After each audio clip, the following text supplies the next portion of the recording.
Dr. Han Jisoo stared at her computer screen in the quiet darkness of her laboratory. It was 3 a.m., and she hadn't slept in 20 hours. The attack patterns didn't make sense, but she knew there had to be a reason behind them.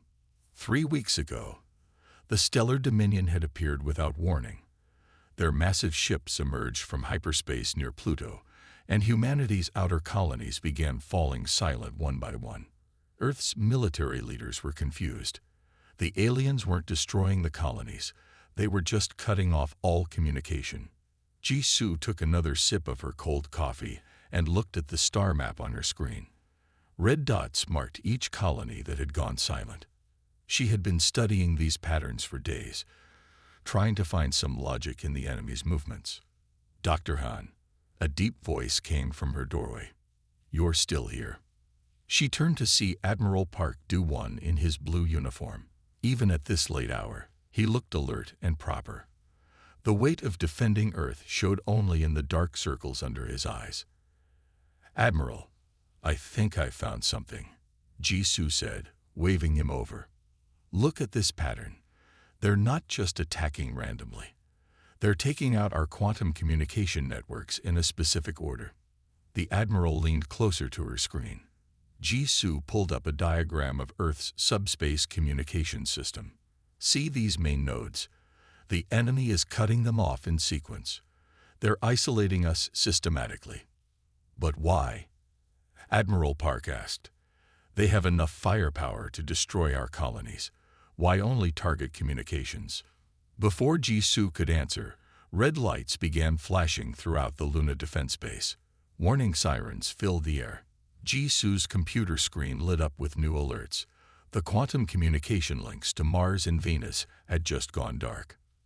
"They're here," Admiral Park said quietly. He rushed to the window overlooking the lunar surface. In the black sky above Earth, bright flashes of light marked the arrival of Dominion warships. Jisoo's hands flew across her keyboard as she recorded the new attack pattern. "Admiral, look at this. They're positioning their ships exactly where they need to be to cut off the remaining quantum links. They know everything about our network." The Admiral grabbed his phone. "This is Admiral Park. Launch all defensive squadrons immediately. Priority is protecting the quantum communication hubs. We cannot lose contact with Earth." Jisoo kept working as chaos erupted around her.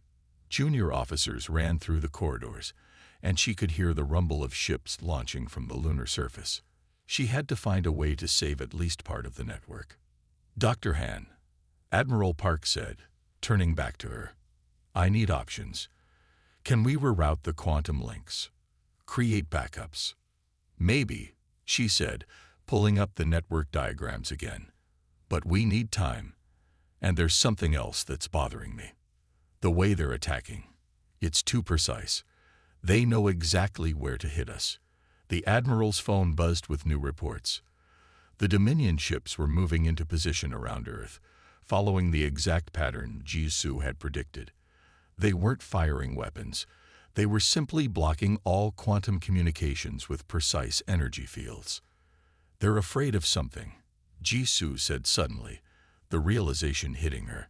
"They're not trying to destroy us. They're trying to silence us, to isolate us completely from the rest of the galaxy." A massive explosion lit up the lunar sky. One of Earth's main communication satellites had just been destroyed. The base shook, and emergency lights flickered. "Whatever their reason," Admiral Park said grimly, "we need to find a way to keep humanity connected.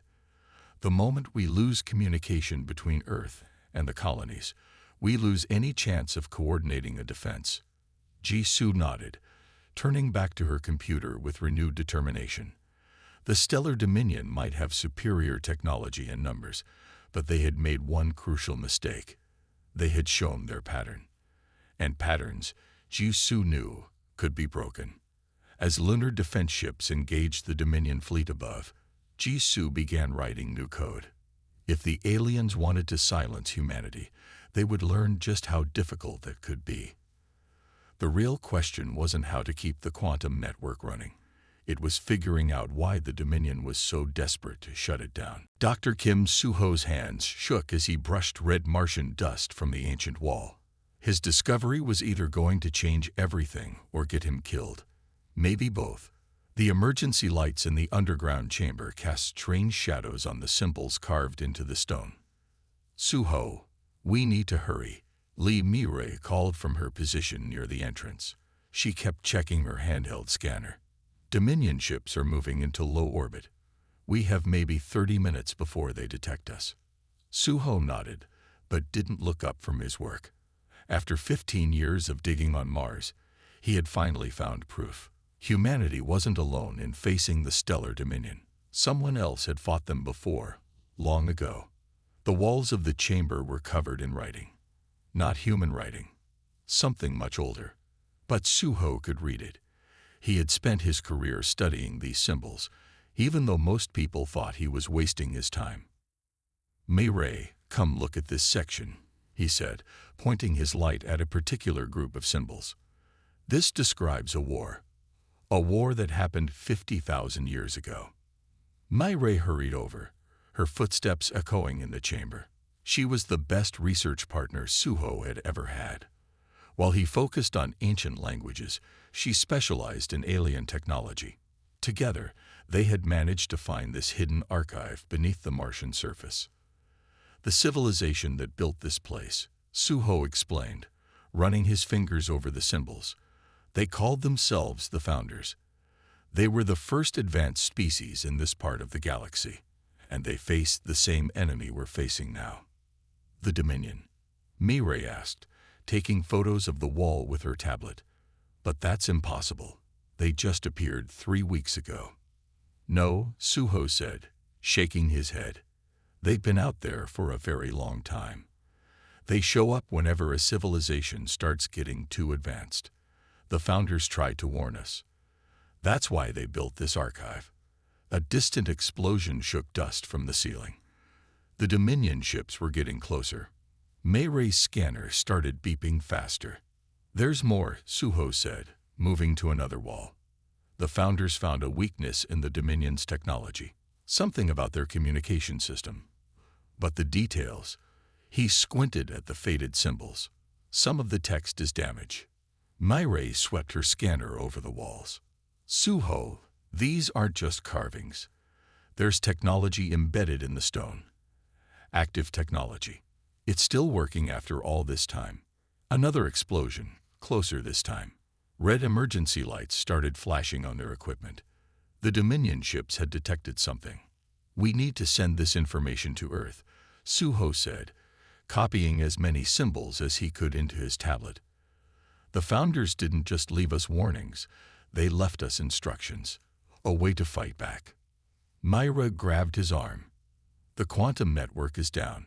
We can't transmit anything. Then we'll have to get this information to Earth ourselves. Suho packed his tablet and grabbed the small artifact they had found earlier. It was a smooth black cube covered in the same symbols as the walls. The Founders knew the Dominion would come back. They prepared for it. We just have to figure out how to use what they left us. They ran from the chamber just as another explosion rocked the underground complex. The entrance tunnel was beginning to collapse. As they reached their hidden shuttle, Mirai looked back at the ancient archive. Why didn't we find this sooner? She asked. Why now? Because we weren't ready before, Suho said, starting the shuttle's engines. The archive was designed to reveal itself only when humanity needed it most. The Founders knew exactly what they were doing. As their shuttle rose through the thin Martian atmosphere, they could see Dominion ships gathering overhead. But Suho smiled. For the first time since the attacks began, humanity had hope. They weren't facing this alone. The Founders had given them a path to victory. They just had to be brave enough to follow it. Captain Choi Un-ki stood on the bridge of her ship, the Defender, watching Neptune's blue surface through the main window. Her fleet of 20 ships was all that remained of humanity's outer defense forces. They had been hiding in Neptune's atmosphere for 3 days, waiting for the right moment to strike. Captain, called Yun Ta-yang from his tactical station, We're picking up a transmission from a Dominion ship. Their encryption is weaker than usual. Yun-Ki walked to his station. Ta Yang had been her friend since their academy days, and she trusted his judgment completely. "Can you decode it?" "Already working on it," he said, his fingers moving quickly across the screen. "They're not being careful. Maybe they think no one is left out here to listen." The bridge was quiet except for the soft beeping of computers. Everyone knew how important this could be. After weeks of running and hiding, they might finally learn something useful about their enemy. "I've got it," Tai Yang said after a few minutes. He looked up at Yun-Ki with wide eyes. "Captain, you need to see this." The decoded message appeared on the main screen. As Yun-Ki read it, she understood why Tai Yang looked so shocked. The message was from a Dominion commander to their high command. "Humanity's rate of technological advancement exceeds all previous encounters," Yun-Ki read aloud. "Their quantum communication technology has advanced more in the past decade than most species achieve in a century. If left unchecked, they will surpass our capabilities within 50 years. Recommend immediate communication blackout and containment." "They're afraid of us," Tai Yang said quietly. "All this time, they've been afraid of how fast we're learning." Yun-Ki walked back to the window, thinking hard. The Dominion wasn't trying to destroy humanity. They were trying to stop humanity's progress, to keep humans from becoming too advanced. "Tai Yang," she said suddenly, "if they're afraid of our progress, then they must be even more afraid of us learning their technology. Could we use that fear against them?" He thought for a moment, then smiled slowly. Yes, we could." He turned to his console and started working. "What if we made them think we've already figured out their communication system? We could send fake messages in their exact format." "Would that work?" Yun-Ki asked. "Their encryption was weak because they're overconfident," Tai Yang explained. "They don't expect us to understand their technology. If we show them we do, they'll panic." Yun-Ki finished. She pressed the ship's intercom button. "All hands, battle stations. Lieutenant Park, prepare the fleet for immediate action. We're done hiding."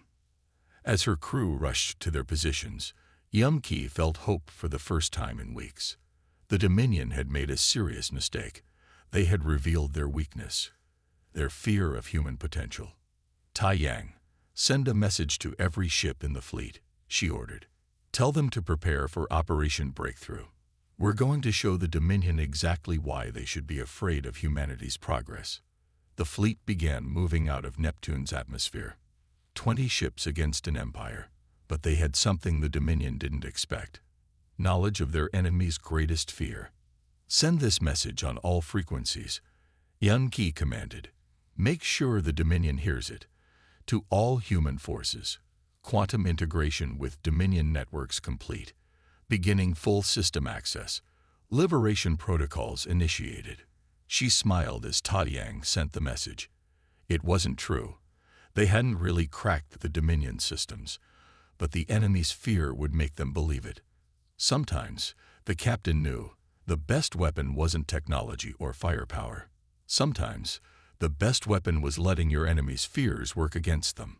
As her fleet moved into attack position, Yun-Ki made a silent promise. The Dominion thought they could stop human progress. They were about to learn just how unstoppable humanity could be. Kang Hae-Newell moved silently through the dark tunnels beneath Seoul. The old subway system had become humanity's last secure meeting place. Above ground, Dominion ships patrolled the skies. But down here, people could still work in secret. She reached a heavy metal door and knocked 3 times, then twice more. A small window opened, and someone checked her face before letting her in. Inside, the old subway station had been turned into a hidden laboratory. "Dr. Han," Hae-Newell called out. "I brought what you asked for." Dr. Han Ji-soo looked up from her workstation. Dark circles under her eyes showed she hadn't slept much, but she smiled when she saw the package in Hae-Newell's hands. It was a quantum processor, salvaged from a research lab before the Dominion could destroy it. "Perfect timing," Ji-soo said, taking the processor. Back Minho just finished the power system. With this, we can test the new network. In the corner of the room, Minho sat surrounded by complex equipment. He was the most brilliant physicist Hanul had ever met, but he was also unstable. The stress of working in secret was affecting him badly. "It has to work," Minho muttered, not looking up from his calculations. "The frequency has to be perfect, or they'll find us. They're always listening, always watching." Hanul shared a worried look with Jisoo. They needed Minho's genius, but they also needed him to stay focused. The future of their resistance network depended on it. "Minho," Jisoo said gently, "let's test the system together. Remember how we designed it to hide inside normal background radiation? The Dominion won't be able to detect it." Minho nodded slowly and began connecting the quantum processor to his equipment. Hanul watched in amazement as the two scientists worked. They were trying to build something impossible, a new type of quantum network that could operate right under the Dominion's nose. The old networks failed because they were too obvious, Jisoo explained to Hanul. But Minho found a way to hide our signals in natural quantum fluctuations. It's like whispering in a crowd. If you do it right, only the person meant to hear the message will notice it. Suddenly, one of their security monitors started beeping. "Dominion patrol approaching on the surface," Hanul announced. "Everyone stay quiet." The room fell silent. They could hear the deep humming of a Dominion ship passing overhead. Minho's hands started shaking, but Jisoo put a steadying hand on his shoulder. "Focus on the work," she whispered. "The math doesn't lie. Minho, your calculations are perfect." After what felt like hours, the humming faded away. Hanul checked the monitors again. "They're gone. We're safe." Minho connected the final wire, and a small green light came on. "It's ready," he said. "We can test it now." Jisoo typed a short message into the system. "Hope survives in darkness." For a moment, nothing happened. Then a reply appeared on their screen. It was from another resistance cell, hidden in an old bunker under Tokyo. "Message received. We are not alone." Hanul felt tears in her eyes. It had worked. While the Dominion searched for their old communication networks, humanity was building something new, something they would never expect. "Send word to all our cells," Hanul ordered. "Tell them we have a secure way to communicate. Tell them." She paused, looking at Minho's proud smile and Jisoo's tired but happy face. "Tell them that humanity is fighting back." As the hidden quantum network came alive, carrying messages of hope between secret resistance bases, Hanul made plans for their next step. The Dominion thought they had silenced humanity. They were about to learn just how wrong they were. Dr. Kim Suho and Lee Meirei stood in Admiral Park's office on the Luna base, their discovery from Mars spread out on his desk. The black cube they had found was now open, revealing complex diagrams and strange symbols inside. "You're certain about this translation?" Admiral Park asked, looking at the documents on his tablet. His uniform was wrinkled, showing how long he had been working without rest. "Yes, sir," Suho replied. "The founders left us complete instructions. This device can disrupt the Dominion's entire communication network, but—" He paused, looking at Meirei for support. "But it requires a massive power source," Meirei finished. "The only thing powerful enough would be Earth's quantum communication network. We would have to shut down all our remaining communications to power it." The Admiral walked to his window. Earth hung in the black sky, beautiful but vulnerable. Half of the planet's cities were dark now, their power cut off by Dominion attacks. "If we shut down our quantum network, we lose all coordination between Earth's defenses," he said quietly. "We would be fighting blind." The founders faced the same choice, Suho explained. Their records show they tried to fight the Dominion while keeping their communications active. They lost. But the civilization that came after them, the ones who tried using this weapon, they succeeded. Meirei connected her tablet to the Admiral's screen. Technical diagrams appeared, showing the strange device's inner workings. The weapon uses quantum principles we're just beginning to understand. It doesn't just block communications, it crashes their entire network. Their ships won't be able to coordinate attacks. A young officer burst into the office. "Admiral, the Dominion fleet is moving. They're gathering above Earth's major cities." Admiral Park studied the diagrams again. How long would it take to build this weapon? 3 days, maybe 4, Mayray said. "We have most of the parts we need in the lunar factories. The hard part will be connecting it to the quantum network without the Dominion noticing." "And we're sure it will work?" the Admiral asked. Suho picked up the black cube. "The founders weren't just leaving us technology, sir. They were leaving us hope. They believed humanity would succeed where they failed. They trusted us with their legacy." Admiral Park was quiet for a long moment. Through the window, they could see flashes of light as Dominion ships engaged Earth's defensive satellites. Time was running out. "Do it," he finally ordered. "But keep it secret. If the Dominion realizes what we're building." "They won't," Mayray promised. "We'll disguise the construction as repair work on the quantum network." As they left the Admiral's office, Suho held the ancient cube carefully. The founders took an enormous risk, building this archive on Mars. They must have known the Dominion might find it first. "They believed in whoever would find it," Mayray said. "They believed in humanity, even though they never met us. We can't let them down." In the lunar factory below, engineers were already gathering the materials they would need. The weapon would cost them their last working communication system, but it might give them something more valuable. A chance to defeat an enemy that had terrorized the galaxy for millennia. Suho looked at Earth one last time before heading to the factory. Soon, they would either save humanity or lose everything. The founders had made their choice long ago. Now it was humanity's turn to make theirs. Captain Choi Eun-ki's fleet moved silently through space, their engines dark to avoid detection. 20 ships against 300 Dominion vessels. The odds were impossible, but that didn't matter anymore. Their job wasn't to win, it was to buy time. "All ships report ready," Yoon Tae-yang said from his tactical station on the Defender. His voice was steady despite knowing what was coming. "The infiltration team is prepared for launch." Eun-ki looked at the small group of volunteers gathered on her bridge. They were the best of her crew, chosen for the most dangerous mission of the war. While her fleet distracted the main Dominion force, these brave souls would sneak aboard the enemy's command ship. "Remember the plan," she told them. "Once you're inside their ship, find their central communication hub. We need to understand how their network really works if Earth's weapon is going to succeed." Tai-yang stood up from his station. As the fleet's best tactical officer, he would lead the infiltration team. He and Eun-ki had served together for 10 years, but this would be their last mission together. "It's been an honor, Captain," he said, saluting her. Eun-ki returned the salute, fighting back tears. "The honor has been mine, old friend. Now go make history."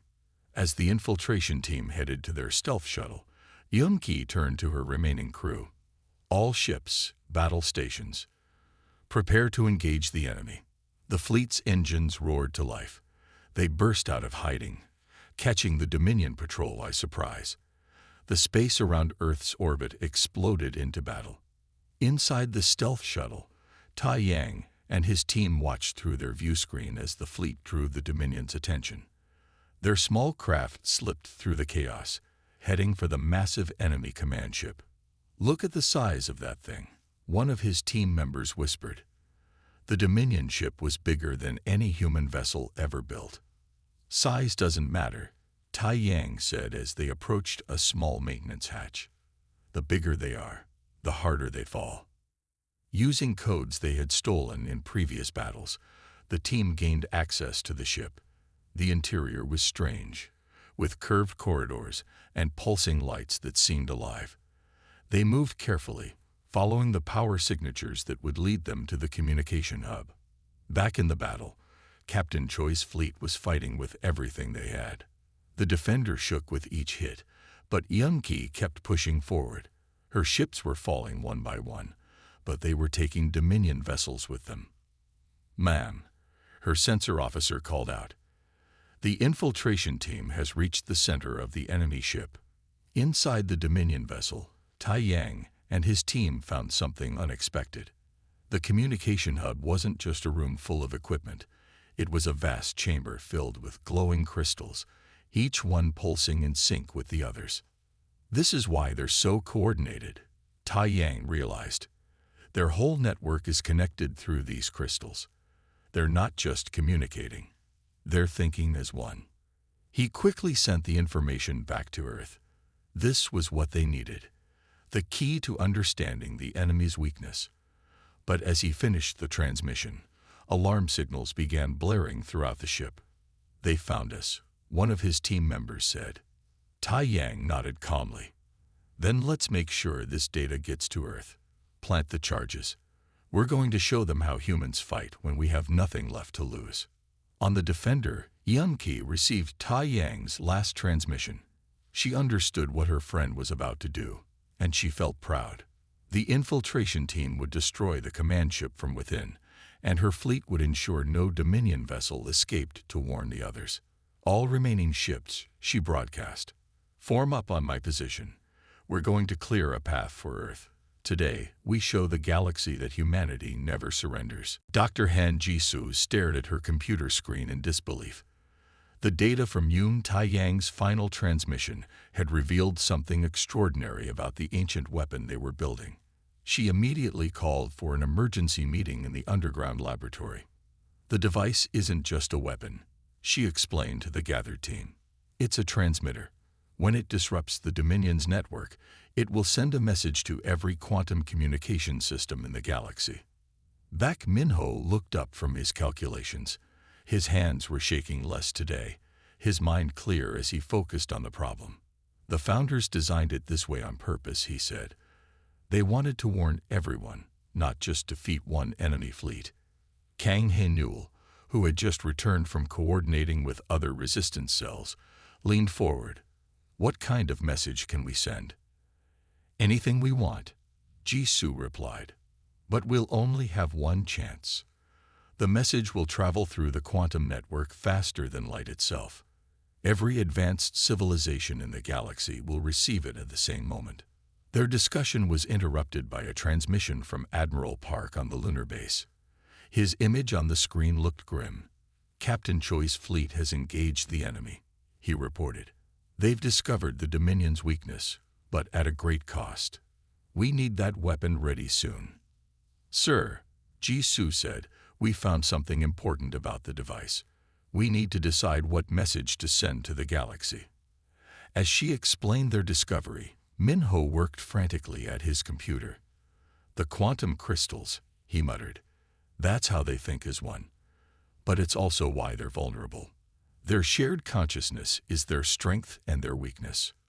"What do you mean?" Hae-nul asked.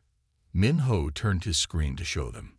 "The Dominion uses these crystals to link their minds. That's why they fear human individuality and creativity. We're unpredictable to them. If we encode our message with human thoughts, human emotions, it would be like a virus to their system." Jisoo finished, understanding dawning on her face. Not just words, but the full experience of human determination and courage. Admiral Park nodded slowly. "A message that carries the weight of human defiance. Something that will make any future invaders think twice before attacking another species." They worked through the night, preparing the message. Jisoo and Min-ho encoded it with everything they had learned about humanity's strength. The determination of Captain Choi's fleet, the brilliance of their scientists, the courage of the resistance fighters, and the sacrifice of those who had fallen. As dawn broke over their hidden facility, Hae-nul received word that the Dominion was launching its final attack on Earth. Time was running out. "The quantum network is ready," Jisoo announced. "When we activate the weapon, Earth will go dark. All our remaining communications will power the transmission." Min-ho stepped back from the device, his work finally complete. The message is encoded. Every species that receives it will understand not just our words, but our will to survive. They'll feel what it means to be human. Admiral Park's voice came through one last time. All Earth Defense Forces are in position. Begin the transmission, and may God help us all. Jisoo looked at her teammates, these brave people who had worked so hard to save humanity. Their message would carry their hopes, their fears, and their unbreakable spirit to the stars. In a few moments, they would risk everything on this ancient device and its promise of victory. Humanity has a message for the galaxy, she said quietly, her hand on the activation switch. Let's make sure they never forget it. The moment Dr. Han Jisoo activated the ancient weapon, every light on Earth went dark. The remaining quantum network poured all its power into the Founder's device. In orbit above, the Dominion fleet pressed their attack, thinking they had finally silenced humanity. They were wrong. The weapon powered up slowly, its crystals glowing with the same strange light as those in the Dominion ships. In the underground laboratory, Buck Minho watched the energy readings climb higher and higher. "It's working," he whispered. "The quantum resonance is perfect." Through their last communication link to space, they heard Admiral Park's voice from the lunar base. "Dominion ships are moving into final attack position. Whatever you're going to do it now." Jisoo looked at Kang Hae-Newell, who nodded firmly. Together, they initiated the transmission sequence. The message they had encoded, humanity's final warning to the galaxy, began to flow through the ancient device. In space, the effect was immediate. The Dominion ships suddenly stopped moving. Their crystal communication systems, linked across their entire fleet, received humanity's message all at once. It wasn't just words they received, but the full force of human emotion and will. They felt the determination of Captain Choi's fleet as they fought their last battle. They experienced the courage of Yoon Tae-yang and his team as they sacrificed themselves to reveal the enemy's weakness. They understood the dedication of Earth's scientists and the hope of the resistance fighters. Most importantly, they felt humanity's unbreakable spirit, the one thing their linked consciousness could never understand until now.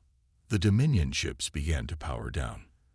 Their crews, overwhelmed by the flood of human consciousness, could no longer maintain their perfect coordination. The mighty fleet that had terrorized the galaxy for thousands of years was paralyzed by the one thing they had never been able to predict or control: the human spirit. In the lunar base, Admiral Park watched in amazement as the enemy ships drifted helplessly in space. "They're losing power," he reported to Earth. "Their entire network is crashing." The message continued to spread. Through the quantum pathways the Dominion had built across the stars, humanity's warning raced outward at impossible speeds. Every spacefaring civilization in the galaxy received it simultaneously, a demonstration of what happened to those who threatened humanity's right to grow and advance. In the underground laboratory, Jisoo and her team maintained the transmission until the device's power finally began to fade. They had used everything Earth had left to send their message. Now they could only hope it had been enough. Hours passed. Slowly, the Dominion ships began to retreat, not in the perfect formation they usually showed, but scattered and disorganized. Their shared consciousness had been shattered by the human experience they had received. As the sun rose over a dark but free Earth, Admiral Park's voice came through one last time on their backup radio. "The Dominion fleet is leaving the solar system. All ships confirm they're in full retreat. Humanity has won." In the laboratory, Hae-Newell hugged Jisoo, while Minho finally allowed himself to smile. They had done more than just defeat an enemy. They had changed the course of galactic history. "Power is starting to come back in some cities," Hae-Newell reported, checking her radio. "Should we send a message to tell everyone it's over?" "No need," Jisoo said, looking up at the ceiling, imagining the stars beyond. "The galaxy just got our message, and they'll never forget it."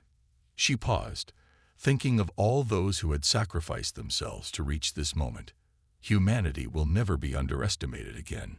Above them, the first light of dawn broke through the clouds, marking the beginning of a new chapter in human history. They had faced extinction and emerged stronger. Whatever challenges the future held, humanity was ready for them.